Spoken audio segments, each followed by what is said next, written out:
What's up guys, it is THETBALL and I'm back with another video. So today I'm going to be going over 5 players that completely fell off this NBA season. So before I start, if you want to see more daily NBA content just like this, be sure to drop a like and subscribe, as I really do appreciate all the support. So it's been an exciting NBA season where we've seen a lot of NBA players have improved and look great this season, such as Pascal Siakam, Spencer Dinwiddie, and others breaking out as well.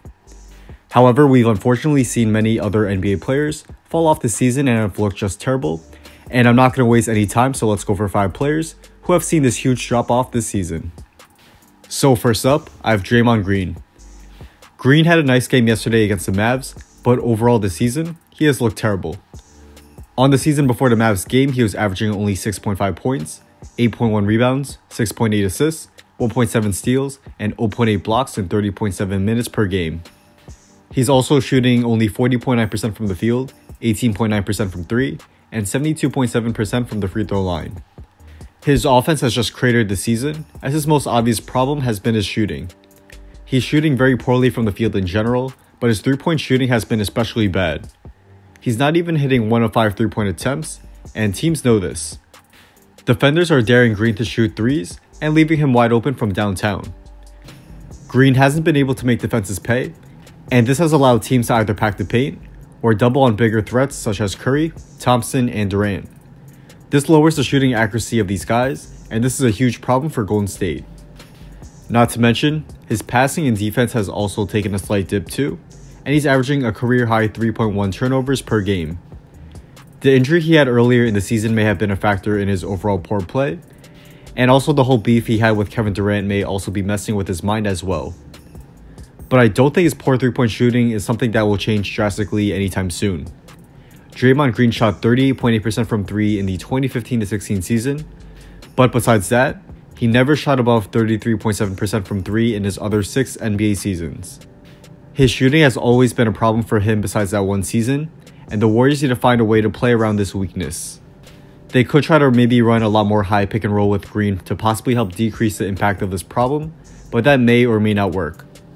But overall, Green has been a huge disappointment for the Warriors and has been one of the main reasons for their decline this season. So next up, I have Avery Bradley. Bradley has played very poorly on offense this season, as he's averaging only 7.3 points and 1.8 assists, shooting 37.8% from the field and 27.8% from 3.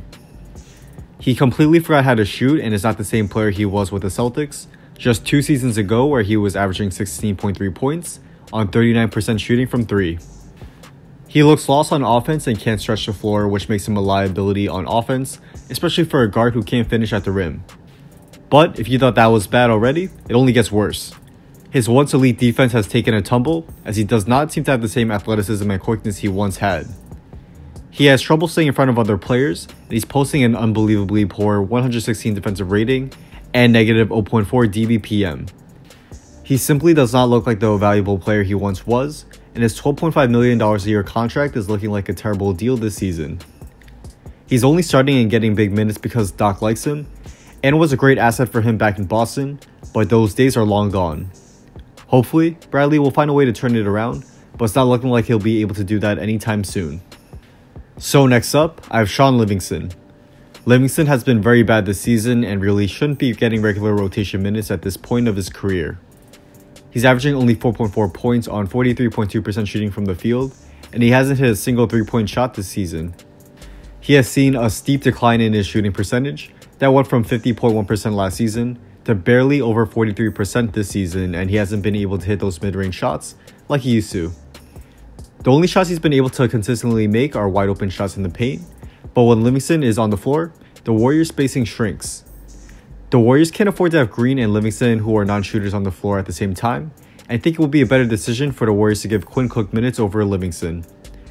Shaun Livingston is a huge liability on offense, and playing him over Cook seems like a stubborn and bad move by Steve Kerr. Jaylen Brown has struggled to adapt to the new Celtics team that has both Irving and Hayward in the rotation, and his numbers in turn have seen a big drop across the board. He's averaging only 11.8 points, 4.2 rebounds, 1.5 assists, 0.8 steals, and 0.6 blocks on 41.5% shooting from the field, 28.4% shooting from 3, and 63.8% shooting from the free throw line. He's trying to learn how to play without having as many touches as he used to, and he just can't seem to find a consistent rhythm. He looks like the odd man out for Boston, as they have a ton of wings on the team such as him, Morris, Hayward, and Tatum. It may be wise for the Celtics to trade Brown in a package for a superstar like Davis if they can, and it may be good for Brown as well. Getting more touches on another team and being one of the top options would help Brown reach his potential, and in Boston with Tatum likely in for the long run and Hayward on a long-term deal, Brown may never see the opportunity and usage he would need to take his game to the next level. And finally, I have Eric Gordon. Gordon has been unbelievably bad shooting the ball this season, as he shot only 37.1% from the field, 30.1% from 3, and 78.4% from the free throw line. I don't know what has happened to his shooting, and the Rockets need him to step up with Ariza, Mbah-a-Moute, and others gone from last season.